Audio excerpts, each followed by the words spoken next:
안녕하세요. 돈에 환장한 신우와 남편에게 질려버려서 이혼한 30대 여성입니다. 지금도 그 둘을 생각하면 우라가 치미는데, 아니 그렇게 둘이 좋아 죽을 정도면 그냥 둘이서 살지.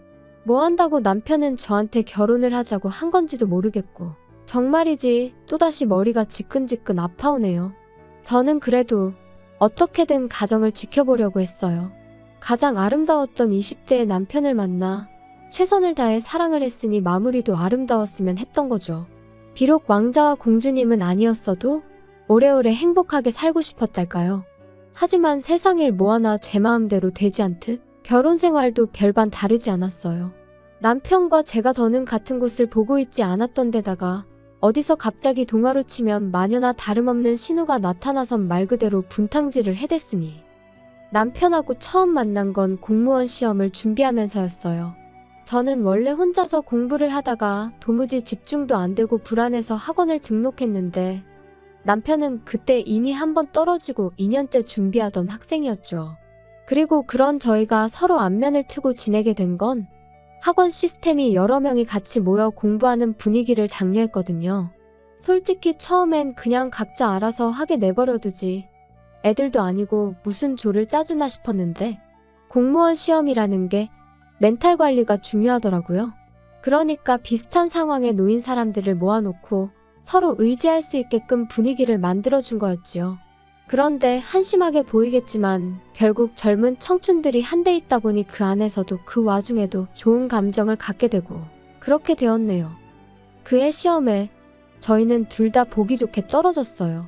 냉정하게 말해서 남들은 목숨 걸고 준비하는 시험인데 연애를 해댔으니 결과가 좋을 리가 없었죠. 그래서 저는 억울하기보다는 쪽팔린 마음이 컸고 처음부터 제가 공무원 시험 준비를 하던 걸 반대하시던 부모님께선 이참에 때려쳐라 그러시더라고요. 그리고 워낙 결과가 처참하다 보니 1년 더 해보겠다 소리도 못하겠대요. 그런데 운 좋게도 제가 시험 끝나고 3개월 만에 있던 대기업 공채에 합격을 했습니다. 반면에 남편은 2년이나 쏟아부었는데 이제 와서 관둘 수는 없다며 계속해서 시험 준비를 이어나갔고 그래서 결론부터 말하자면 남편은 정확히 5년 만에 저랑 사귄 지 3년 만에 공무원이 되긴 했어요. 내내 준비하던 7급이 아니라 9급이라서 솔직히 좀 아쉽긴 했지만요. 남편은 발령받고 3달 만에 저한테 프로포즈를 해왔어요. 그런데 사실 저는 이미 5년이나 사귀었으니 오히려 굳이 결혼을 서둘러야겠다는 생각이 없었거든요. 이른 나이에 연애를 시작했다 보니 비록 끝자락이긴 해도 제 나이는 여전히 20대였고 하지만 남편은 남들보다 자기가 사회생활이 늦은 만큼 다른 건 더는 늦고 싶지 않다며 하루라도 빨리 가정을 꾸리고 싶다더군요. 그래서 서둘러 결혼을 추진하게 되었어요. 그런데 황당하게도 남편 쪽, 정확히 말하자면 신우가 저희의 결정에 반대표를 던졌습니다. 이제서야 비로소 남편 출세길이 열렸는데 뭐가 아쉬워서 저랑 결혼을 하냐 막말로 널린 게 여자다. 이제 너 좋다고 달라들 여자가 줄을 설 텐데 너무 성급한 거 아니냐 해가면서 말이죠. 기도 안 차더라고요. 무시하자는 건 아니지만 막말로 무슨 사짜 직업도 아닌데 출세길이 어쩌고 하는 것도 웃기고 직업적으로만 보면 남편이 저보다 좀 안정적이었을 뿐 급여는 제 절반 수준밖에 되지 않았는데 얼마나 손해를 보는 것처럼 말하는 것도 웃겼고요. 그리고 지금 생각해보면 이런 신우의 헛소리를 전달한 남편도 문제였는데 그때는 그렇게 생각을 못하고 저에게 뭐 하나 숨기지 않는다는 사실이 바람직하다고 느꼈는데 정말 눈에 뭐가 씌었던 건가 싶기도 해요. 아무튼 결국 참다 못한 제가 남편더러 신우 좀 어떻게 해보라고 신우의 저 헛소리를 해결하지 못하면 결혼은 못한다 했습니다. 그랬더니 며칠 뒤 다름 아닌 시부모님께서 저에게 연락을 하셔선 따로 만나자시대요. 그리고는 당신들 딸 그러니까 신우가 남편보다 6살 많은데 어려서부터 동생에 대한 애착이 무척 남달랐다 하시더니 첫째라서 책임감이 강하다 당신들이 좀 오냐오냐 해줬더니 자기가 다 옳다고 생각하는 면이 있다. 그래도 애가 속정이 깊어서 결혼하고 가족이 되면 너한테도 금방 잘해줄 거다 그런 말씀을 하셨지요. 그리고 그때는 신우라는 인간은 제정신이 아닌 것 같아도 시부모님 되실 분들은 다르구나 싶더라고요.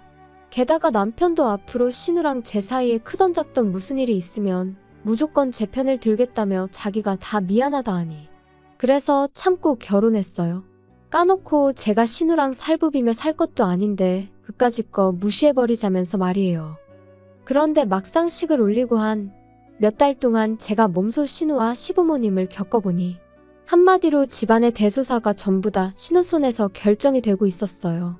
시부모님은 경제력이 없으시다 보니 신우의 벌이에 의존하고 계셨고, 그러니 신우의 말이라면 신우가 성질이라도 한 번 내면 시부모님도 더는 어쩌지 못하시는 게 눈에 보였죠.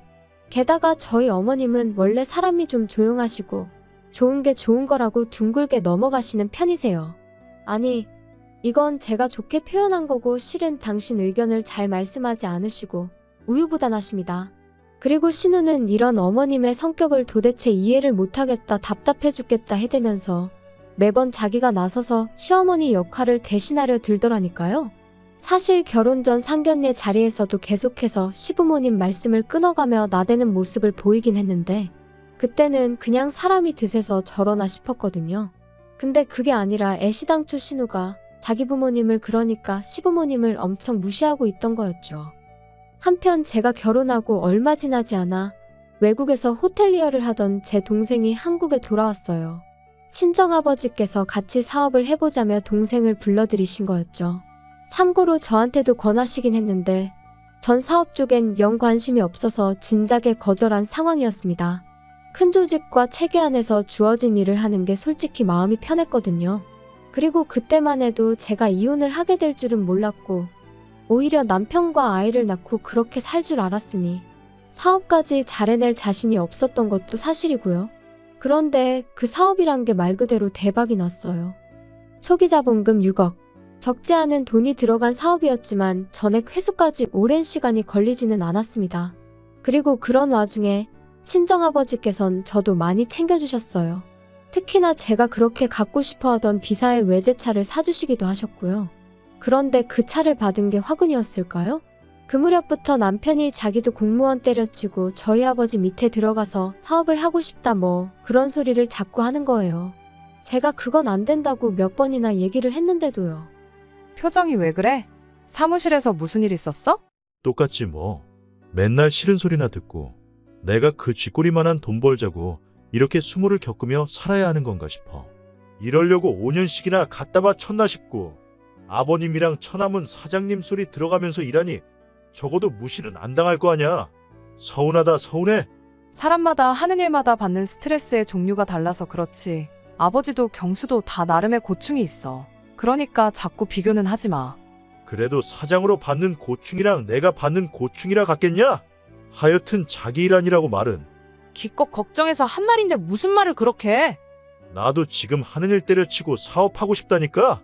그러지 말고 장인어른한테 다시 한번 얘기 좀 해봐. 아니 사위도 자식이라며 근데 왜 처남만 데리고 사업을 하시는 거야? 막말로 이거 진짜 차별하냐? 진짜 서운하다니까. 그걸 나한테 따져도 소용없어.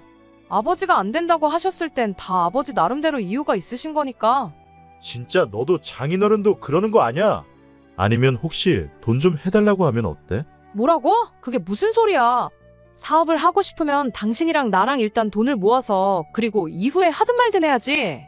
왜 당신이 사업을 하는데 우리 아버지한테 돈을 해달라고 부탁을 드리래? 절대 안 돼. 매번 남편이 때려치고 사업이나 할까 어쩔까 해댈 때 저는 솔직히 그저 푸념이라고만 생각했어요. 누구나 가슴속에 사표 한 장 품고 다닌다는 말처럼 그냥 하는 소린 줄로만 알았죠. 그런데 언젠가부터 자꾸 저더러 너도 자식인데 왜 처남만 해주시냐 하더니 급기야는 대놓고 친정에서 자본 좀 끌어와라 하니까 어이가 없더라고요. 그런데 여기서 끝이 아니었습니다. 안 된다고 했으면 싫다고 했으면 그런 줄 알면 되지. 그걸 신우한테 이야기를 한 거죠. 올케 우리 얘기 좀 하지? 무슨 일 때문에 그러세요? 장훈이가 올케한데 서운해하더라. 일 관두고 뭐 다른 것 좀 해보고 싶은데 협조를 안 해준다며. 협조를 안 해준다기보다 형님도 아시다시피 지금 직장 들어가려고 그 사람이 애 많이 썼잖아요. 그런데 이제 와서 갑자기 왜 저러는지 모르겠거든요. 마누라는 떡하니 외제차 끌고 다니는데 지는 똥차 끌고 다니고 그러니 걔가 기분이 좋겠어. 거기다 올케 아버지고 동생이고 사업해서 돈을 쓸어 담는다며? 장훈이도 보고 듣는 게 있으니 그렇지. 아니 왜 안 껴주신다는 거래? 안 껴주실 거면 막말로 좀 도와주시던가. 막말로 장훈이가 사업해서 올케네 식구들처럼 대박치면 올케는 이러나 저러나 손해볼 거 없이 좋잖아? 사업이라는 게 한두 푼 드는 일도 아니고. 그리고 친정이랑 돈 문제로 엮이는 거 싫어요. 결혼할 때 도와주신 것만으로도 저는 충분하거든요. 올케는 왜 자기 자신만 생각해? 너무 이기적이다. 식구들이 원래 다 그렇게 이기적인가 봐? 그러니까 사위고 매형이고 남편인 우리 장훈이가 저렇게 서운해하는데도 누구 하나 먼저 손 내미는 사람이 없지. 말 좀 가려가며 하세요. 막말로 그렇게 안쓰러우면 형님이 뭐라도 하나 차려주시면 되겠네요. 진짜 마누라가 돼서는 내조냐고 하는 건 쥐뿔도 없고 내가 그때 어떻게든 니들 둘이 결혼 못하게 했어야 하는데. 그때도 저는 신우의 그런 폭언이 솔직히 처음도 아니었고 그래서 아주 남매가 쌍으로 난리구나. 별로 개의치 않았어요. 평소에 그렇듯이 이러다 말겠지 했던 거죠. 그런데 어이없게도 신우가 저 몰래 저희 친정아버지한테 연락을 드렸더라고요. 평소 제 행실 때문에 저희 부부가 이혼위기에 놓였다면서 거기에 관해 어른들끼리 이야기를 좀 나누자면서요. 그리고 저희 친정아버지는 그때만 하더라도 신우가 단순히 시부모님 대신 약속을 잡는 정도로만 생각을 하셨지 신우가 자리에 직접 나올 줄은 상상도 못 하셨답니다. 요새 잘 나가신다는 이야기는 들었는데 오늘 보니 틀린 말은 아니네요. 거두절미하고 말씀드릴게요. 사위도 자식이라는데 너무하신 거 아닌가요? 사위도 자식 맞지요. 하지만 공과 사는 구분해야 하지 않겠습니까?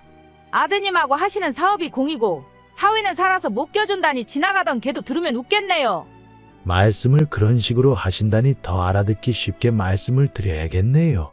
아들은 아들이기 이전에 사업 파트너로 필요한 역량이 갖춰져 있는 인재입니다. 하지만 사위는 뭘 할 수 있나요? 제가 보기에 사위는 일머리는 어떨지 몰라도 사업을 할 제목은 못 됩니다. 그리고 어째서 사돈아가씨가 나왔습니까? 나랑 만나는 걸 부모님도 아세요? 부모님 뜻이 제 뜻이고 제 뜻이 부모님 뜻이라 생각하시면 되세요. 아무튼 말이 영 통하질 않는 게 올케가 누굴 닮아 저러는지 잘 알겠네요. 그렇게 딸 결혼 생활에 소금을 치셔야겠다니 유감입니다. 아무튼 올케가 이혼녀가 되기라도 하면 사돈어른 때문인 줄 아시면 되고요. 그리고 이렇게 만났으니 하는 말인데 다른 남자들 같으면 5년 동안 만났다는 이유로 결혼 안 해요. 근데 제 동생이요? 애가 워낙 순하고 착하니 그렇게 책임지려고 안 해도 된다. 그 여자애도 즐길 대로 다 즐겼다 말을 해줘도 자기 아니면 안 되는 여자라면서 그렇게 올케랑 결혼한 거예요. 그런데 올케가 해온 게 뭐가 있어요? 아무튼 다들 왜 이렇게 양심이 없는지 몰라. 그리고 저희 아버지께서 그런 신우에게 지금 뭐라고 하는 말씀과 함께 쿵소리가 났고 거기까지가 끝이었습니다. 참고로 저희 아버지께선 사업을 시작하신 이후로 누구를 만나든 그 대화 내용을 저장하셨는데 신우와의 대화도 예외가 아니었지요. 아버지가 신우와 만나던 당시 저는 평소와 다름없이 회사에 출근해 제 일을 하고 있었습니다. 그런데 신우가 전화로 한다는 말이 어디 병원으로 오라며 지금 네 아버지 때문에 내가 이게 무슨 상황이냐고요.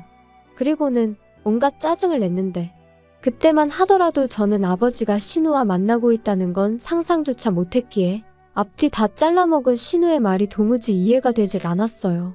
하지만 이해가 되고 안 되고를 떠나 아버지가 병원이라니 바로 어머니와 남편에게 소식을 알리면서 저 또한 불이 나게 회사를 나섰죠. 그리고 이후로 알게 된 건 앞서 언급한 두 사람의 대화 내용과 아버지가 쓰러진 후의 일이었습니다. 신우가 폭언을 퍼부어대자 저희 아버지는 그 자리에서 그만 쓰러지셨고 그 쓰러지신 아버지를 신우는 일으켜 세워드리기는커녕 이제 하다 안 되니까 생쇼를 하냐며 코웃음을 치더랍니다. 그리고는 흔들어 깨우려는 걸 카페 안에 있던 사람들이 그러면 안 된다며 서로 119를 불러라, 물을 가져와라. 뭐 그런 상황 속에서 이제 저희 아버지가 응급실로 이송이 되셨던 거죠. 그리고 그땐 그나마 어쨌든 신우가 바로 옆에 있던 사람이니 같이 구급차에 오르게 된 거였고요. 신우는 병원에 도착한 저를 보더니 자긴 가보겠다며 저희 아버지 때문에 자기 일정이 다 꼬였네 어쩌네. 끝까지 미안하단 말은 없었습니다. 그래도 저는 신우가 저희 아버지를 혼자 병원에 보내지 않았다는 사실 하나로 아무것도 문제 삼지 않으려 했어요. 오히려 혼자 계실 때 쓰러지신 게 아니니 얼마나 다행이냐고 그렇게 생각하며 차라리 고맙다 생각하기로 했었죠. 한편 아버지는 다행히 경미한 뇌졸중이란 판정을 받으시고 집으로 퇴원을 하셨습니다. 병원에서는 당장은 입원까지는 필요치 않고 약만 잘 드시면 금방 좋아지실 거라 하대요. 그리고 1,400만 원이란 제법 큰 액수의 보험금도 받았네요. 그런데 문제는 남편이 이 사실을 알게 되었어요. 보험금을 청구하는 과정에서 아버지 대신 제가 일을 좀 보느라고 몇 가지 서류를 제가 가지고 있었는데 하필이면 그 서류를 남편이 보게 된 거죠. 장인어른 별로 편찮으시지도 않았는데 보험금을 탔어? 땡 잡으셨네. 무슨 말을 그렇게 해? 별로 편찮지도 않으셨다니. 그래도 119까지 타고 병원에 가셔야 했다고. 정말 자기 말할 때 생각 좀 하고 말해. 넌 뭘 또 그렇게 예민을 떠냐? 야, 그건 그렇고 우리 누나한테도 성의 표시는 해야 하는 거 아냐? 성의 표시? 무슨 성의 표시? 병원에 같이 가준 일에 대해서라면 계좌로 20만 원 보내드렸어. 20만 원? 장난하냐? 장인어른 목숨을 구해준 생명의 은인한테? 너는 근데 생명의 은인한테 꼴랑 20만 원을 보내냐? 야, 대단하다 대단해. 생명의 은인이라니 솔직히 너무 오버하는 거 아니야? 막말로 형님 때문에 우리 아버지가 쓰러지신 건 아니고? 그리고 말이 나왔으니 말이지만 형님도 제발 적당히 나서시라 그래. 형님이랑 우리 아버지랑 같이 마주 앉아서 자식의 길을 나눌 그게 되니? 막말로 어머님 아버님이 돌아가신 것도 아니고 멀쩡히 살아계신데. 우리 부모님이 괜찮다는데 네가 뭔 상관이야? 상관 있지. 형님이 우리 아버지한테 맘먹으려 들잖아. 진짜 한번 해보자는 거야? 야, 됐다 됐어. 내가 너랑 무슨 이야기를 하겠냐? 하지만 이후로도 남편의 억지는 계속되었고 저는 도무지 그런 남편을 감당할 수가 없었습니다. 그리고 급기야 남편이 저와 상의도 없이 사표를 냈다는 걸 알게 되었을 땐 정말 망치로 머리를 한 대 아니 10대쯤 맞은 느낌이었죠. 이후로 남편은 내가 이제 백수까지 되었는데 너 나를 그냥 두고만 볼 거냐? 네 아버지한테 뭐라고 말이라도 좀 해보라는 식으로 말 그대로 똥배짱을 부려대기 시작했고요. 하지만 당연히 저는 친정아버지께 그 어떤 말씀도 드리지 않았어요. 아니 오히려 친정아버지가 정 안 되면 회사에 나오라고 해야지 어쩌겠냐 하시는데 그런 말은 절대 꺼내지도 마시라고 제가 말렸네요. 너무 괘씸했거든요. 아니 막말로 사업이 그렇게 하고 싶으면 하다못해 사업계획서라도 작성을 해서 자기 생각을 좀 납득시키려고 한다거나 그런 노력이라도 해야 하는 거 아닌가요? 하지만 남편은 그저 자기가 제 남편이니 저희 부모님이 당연히 자기를 도와주셔야 한다는 아주 뻔뻔한 태도를 고수했어요. 그뿐만이 아닙니다. 신우는 이후로도 말끝마다 누구 덕분에 죽다 살아났는데 고마운 줄도 모른다며 자기가 저희 친정아버지를 열받게 한 이야기는 쏙 빼놓고 친척분들에게 전하 저희 부모님을 완전히 안면몰수 파렴치 안으로 몰고 갔으니 아무리 참으려고 해도 참을 수가 없었어요. 그래서 마지막으로 정말 마지막이란 마음으로 남편에게 형님 정말 너무하신다. 좀 전에는 얼굴도 가물가물한 고모님한테 전화가 걸려왔는데 뭘 하시는 줄 알아? 나더러 그렇게 살지 말래. 형님이 도대체 뭐라고 하셨길래 세상에 결혼식 때 딱 한 번 뵌 고모님이 그런 말씀을 하셔? 당신이 형님한테 제발 좀 그만하라고 말 좀 해. 내가 왜 누나가 누나 입으로 자기가 하고 싶은 말을 한다는데 내가 그걸 어떻게 막냐? 언론의 자유라고 들어본 적 없냐? 그게 지금 말이 된다고 생각하는 거야? 진짜 형님도 당신도 말도 안 되는 억지 좀 제발 그만 써. 남매 아니랄까봐. 그러니까 나는 남매라서 우리 누나 동생이라서 누나한테 이래라 저래라 하기 싫으니까 욕먹기 싫으면 지금이라도 누나한테 죄송합니다 하고 줄 건 주고 네가 잘하면 되겠네. 정말 그렇게 나온다 이거지? 그러니까 당신은 나랑 형님 사이에서 형님 편이다 이거네? 아무렴 당연하지. 우리 누나는 이러나 저러나 나를 위해선 뭐든지 할 사람이지만 너야말로 나랑 장인어른 사이에서 장인어른 입장만 생각하잖아. 그래 그럼 우리 결론 났네. 당신은 형님이 중요하고 나는 당신 말대로 우리 아버지가 중요하니 못하러 같이 살아? 막대 먹고 날강도 같은 당신 누나도 당신도 지긋지긋했는데 이제 다 끝이야.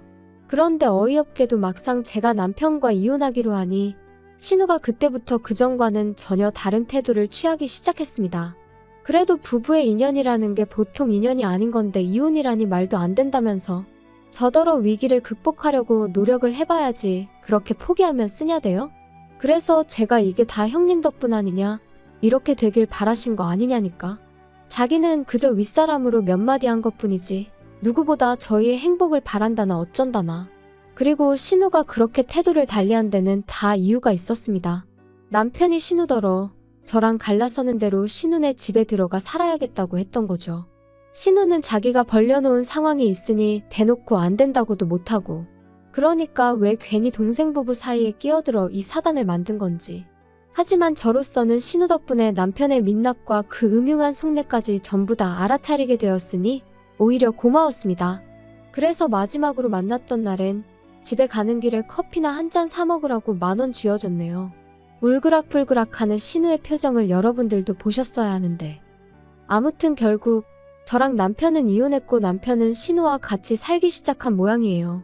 그렇게 물보다 진한 피로 맺어진 지 누나랑 같이 살게 되었으니 얼마나 좋을까요? 오손도손 잘 지냈으면 좋겠어요.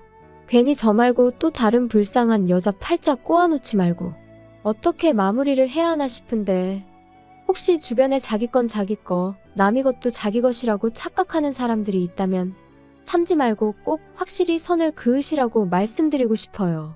확실히 말해도 못 알아들은 척 고집 부리는 인간들이 많은 게 함정이긴 한데, 괜히 애매한 모습을 보였다간 휘둘리기 쉽상이겠다는 걸 제가 이번에 뼈저리게 배웠거든요. 여러분은 저와 같은 실수는 하지 않으셨으면 좋겠습니다. 그나저나 요새 날씨가 따뜻했다 눈왔다. 도무지 종잡을 수가 없네요. 이럴수록 감기 조심하셔야 하는 거 아시죠? 건강 유의하시고 항상 즐거운 일만 있으시길 바라겠습니다. 감사합니다.